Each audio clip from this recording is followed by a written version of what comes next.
ሴት ወልዳ ስትመጣ ክርስትና ስታስነሳ በዚያው ልጁ በተነሳበት ጸበል ቾፍ ይሰጧታል አሉ። በዚያው ማለት ያ አይደረግም።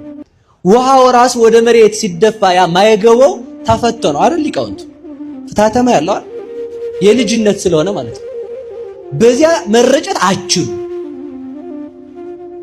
በሌላ ጸበል ነው እንጂ መረጨት የምችሉት። ለምን? ያ ውሃ የክርስቶስ ማይገባው ስለሆነ ሕፃኑ ከተጠመቀበት በኋላ እንደገና ምን ይለዋል? ይፈታዋል፣ ወደ ውሃነት እንዲመለስ ያደርገዋል። ስለዚህ ተመልከቱ፣ ወሶበይ ቀድሶ ካህን አተመልከቱ፣ ወሶበይ ቀድሶ ካህን ለማይ ይትወለጥ እምከዊነ ማይ ሀበከዊነ ማይገባው ይላል። ተመልከቱ፣ ካህኑ ውሃውን በባረከው ጊዜ በዚያ ቅጽበት ከማይክሮ ሰከንድ በታች ባነሰች ቅጽበት ተለውጦ ማይገባው ይሆናል። ያ ማይገባው ለልጅነት እንጂ ለመረጫ አይደረግም።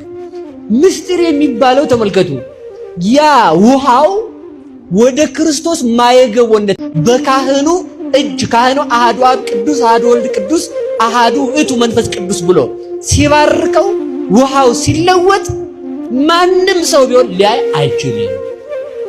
ስለማይችል ምስጢር ነው። እንዴት አድርገህ ተለወጠ ብለህ ታስረዳለህ እንጂ እንዴት እንደሚለወጥ ማስረዳት አትችልም። ከተለወጠ በኋላ ደግሞ ያ እንዴት አድርጎ እንደተለወጠ የሚያውቀው እግዚአብሔር ራሱ ብቻ ነው።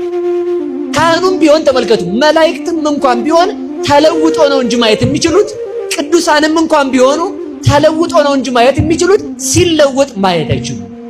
ሲለወጥ እንዴት እንደተለወጠ እንዴት እንደለወጠው የሚያውቀው ራሱ እግዚአብሔር ብቻ ስለሆነ ምን እንለዋለን? ምስጢር የሚባለው ከዛ የተነሳ